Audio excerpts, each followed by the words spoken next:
Hey everybody, let's get back into our Genesis. Should have posted this Wednesday, but I got behind. Well, not really. I get distracted, more distracted than behind. So anyway, Genesis 25. Here we go. Going through the death of Abraham. So let's get into it. One, Abraham took another wife whose name was Keturah. Keturah. So now this is after Sarah. And so I know some of my Mormon friends like to say that Abraham had multiple wives and they use her as an example, but she was actually after Sarah died. And of course, we had talked about Hagar earlier, and Abraham never recognized Hagar as his wife. He always recognized her as Sarah's servant. But anyway, continuing on, and we're going to make another point once we get past this. Uh, so she bore him, and I'm not going to read all these names, but a whole bunch of kids. These are the sons of Midian. So let's remember that we will see the Midians later on in Exodus, that they come back up. And so these folks, let me move this real quick because this is wait. Thank you very much. So Abraham gave all that he had uh, to Isaac. So he divvied up what he had to some of his other ones. So we see that in verse 6. But to the sons of his concubines, Abraham gave gifts, and while he was still living, he sent them away from his son Isaac eastward towards the east country. So he basically sent them back home. He sent them back from where he originally was because he didn't want those folks to be a part of what the inheritance was. Verse 7. So these are the days of the years of Abraham's life, 175 years. And Abraham breathed his last and died in a good old age, an old man full of years, and was gathered to his people. Isaac and Ishmael, his sons, buried him in the cave of in the field of Ephron, and the son of Zorar the Hittite east of Merom, and the field that Abraham purchased from the Hittites, the Abraham buried with Sarah, his wife. So, as you see in the scriptures, my Mormon friends, Sarah is the only person that is recognized as Abraham's wife. So, you guys who want to sit there and say that Abraham had a polygamous relationship and it was authorized by God. The Bible doesn't support that. The Bible basically sees Sarah as his only wife, and of course, we know that Ishmael is a big problem after this. So the relationship with Hagar was not one supported by God. So Sarah is his only wife, one wife. So make sure we get that clear and people stop saying that he had extra wives. Just to go on from here, verses, let me make sure I didn't skip anything. Yeah, that's right. So verses 28 through 25, 11 through 18 covers the family of Ishmael and where his descendants settled. So you can read that for yourselves. It's just some genealogy information. So I want to pick up now, because now Genesis 25 transitions into the birth of Esau and Jacob. So now Abraham has died. And so now the storyline is going to transfer over into Isaac and, of course, his life with Rebekah and the two sons that he will have, Esau and Jacob. Um, so in verse 19, these are the generations of Isaac, Abraham's son. Abraham fathered Isaac, and Isaac was 40 years old when he took Rebekah, the daughter of Bethuel, and we see all this, sister of Laban, to be his wife. So Rebecca, at 40 years old, Isaac is married.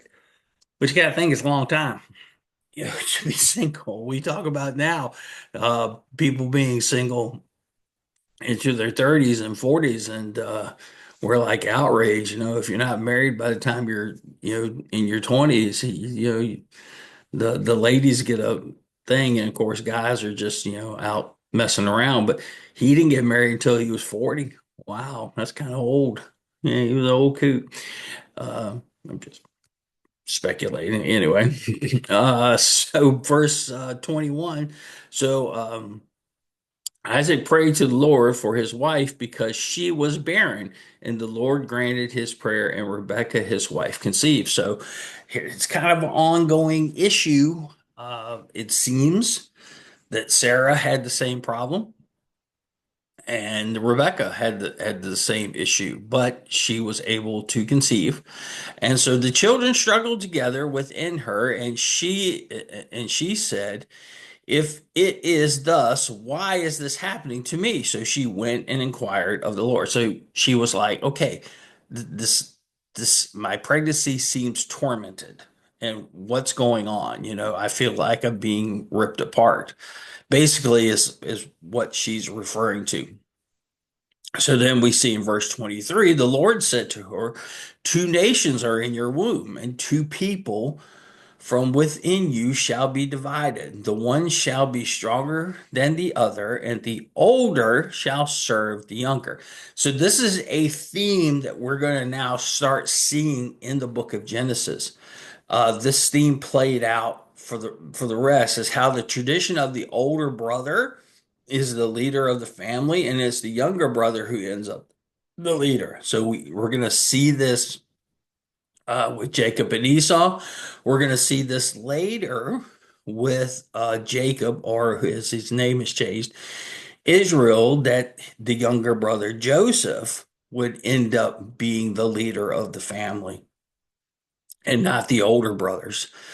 So this is a theme, and it kind of plays off of what we see in the New Testament. So we see this when Peter says in Acts 10, when he sees that Cornelius, a Gentile, has received the Holy Spirit, that God shows no partiality. So God really doesn't have favorites in this situation. So he's kind of throwing traditions off to the side. Verse 24. And when her days to give birth was completed, behold, there were twins in her womb. That's what God had said, two nations. And the first came out red, all his body like a hairy cloak. So his name was Esau. So hairy, red-headed kid. So he's a ginger. And we know, gingers have that reputation of, being hot-headed and everything. I'm not saying that's definitely true, but kind of get that feeling here. Verse 26, and afterwards his brother came out with his hand holding on to Esau's heel, and so his name was Jacob. And Isaac was 60 years old when she bore them. So she had gone 20 years without having any kids. They were married when Esau was 40. Now he's 60. So Esau's my age with twins. I know I could not do that. I couldn't do that. Ooh, dog, that would be can't even imagine what it would be like to be 60 years old and we're having twins. Ugh. But anyway, different time, different place. So when the boys grew up, Esau was a skillful hunter, a man of the field, while Jacob was a quiet man dwelling in tents. And Isaac loved Esau because he ate of his game, but Rebekah loved Jacob. So, a couple of things. So his name, Jacob, means to take one by the heel or to cheat. And we're kind of going to see that a little bit in the coming chapters. So he's, basically hanging on to his brother, and that's going to come through. Esau is seen as a man's man, right? Hunter out in the field, killing animals and bringing back wild game. He's a man's man. Where it kind of seems that Jacob is a mama's boy. So you kind of get that feeling, just from those last two verses. Hey, Esau, skillful hunter, a man of the field, while Jacob was quiet. hung out in the tents with mom, and Esau was loved by dad, because he's a man's man, while Rebecca loved Jacob because he was hanging out with mom. And oh, by the way, Jacob knew how to cook. How do I know that? Next verse. So once when Jacob was cooking stew, because Jacob was mom's boy and knew how to cook. Not saying that that's a bad thing. I know how to cook, and I don't consider myself a mom's boy, but I cook pretty well. I can get this chunky without getting that way. But Esau came in from the field and was exhausted. And Esau said to Jacob, "Let me eat some of that red stew, for I'm exhausted." So if it's a red stew, it's a beef stew. Because if you've done of any bird, right, it's clear. But where if you do beef, it's more of a red stew. So this is probably some type of beef, some type of animal like that. So anyway, so let me eat some of that red stew, for I am exhausted. Therefore, his name was called Edom. So this is just making reference to red, right? Him being red as a ginger, being red in color, that kind of thing. Verse 31. So Jacob said, "Sell me your birthright now." So you want something to eat? Give me your birthright in exchange. And Esau said, "I'm about to die. Of what use is a birthright to me?" And Jacob said, "Swear to me now." And so he swore to him and sold his birthright to Jacob. And then Jacob gave Esau bread and lentil stew, and he ate and drank and rose up and went away. And thus Esau despised his birthright. So let's kind of look at this because this is a kind of interesting story. So again, Jacob said, "Sell me your birthright," because he's telling him he's basically starving. And Esau says, "What? I'm about to die. I'm going to die. So what use is the birthright to me?" And Jacob said, "Swear to me now." So he sold him his birthright. So let's ask us a couple of questions. Did Jacob take advantage of Esau? Did he? Was Esau being a bit dramatic? Okay. Is this a combination of both? Yeah, I would say this is a combination of both. I would say that Jacob knew his brother was a bit of probably a very dramatic person. And so he comes in from the field and he's like, "Oh, I'm just so exhausted. I'm about to die. I haven't eaten in days. If I don't get something to eat now, I'm just going to die." And so Jacob's like, "Okay, well, if you really want something to eat, you got to give me your birthright." And Esau said, "Okay, well, what good is that if I'm dead? You'll get everything anyway because I won't be here. So, yeah, here you go. I swear my birthright to you." So you can see kind of both sides, right? Jacob really took advantage of his brother, but then also his brothers were being dramatic. Had his brother been more, non-dramatic, he would have said, "Hey, I'm just going to take it from you. How about that? I'll beat you up unless you give it to me." Could have said that. Or he could have just gone and made something himself. But, because he was a manly man and, hey, manly men, you should learn how to cook so that you don't sell your birthright to your brother who does know how to cook.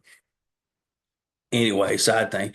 So what this just shows is that Esau is actually just living in the moment, right? He's just concerned about right at the moment. He's just concerned about right now. He's not thinking long term because he's like, "I don't care about my birthright if I'm going to die now." So he's not thinking long term. Well, Jacob is.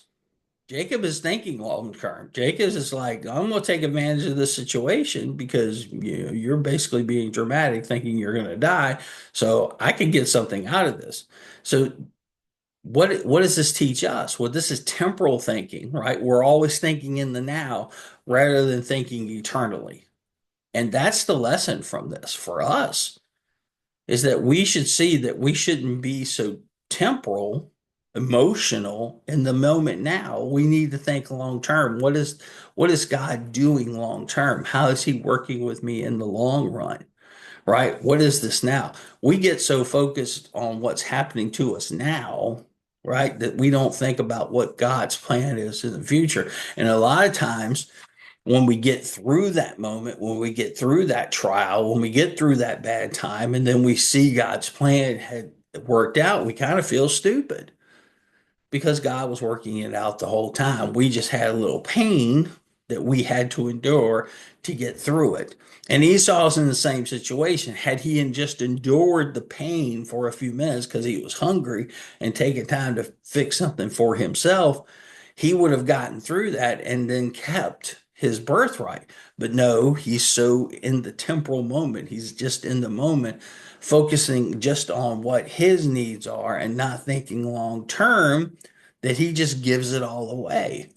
While Jacob is like, well, I'm thinking long term. What else is going to happen in my life? I could use this birthright. So he's willing to give it up. I'm willing to take it. So I think the lesson here is for us, and when we're in the crisis, when we're in the trial, is for us to think long term, not think so much in our temporal moment. So that's it for this week. That's Genesis 25. Hope you've enjoyed this. We will hopefully I'll get Genesis 26 up sooner, but not you guys have a great day. God bless, and we will check you later.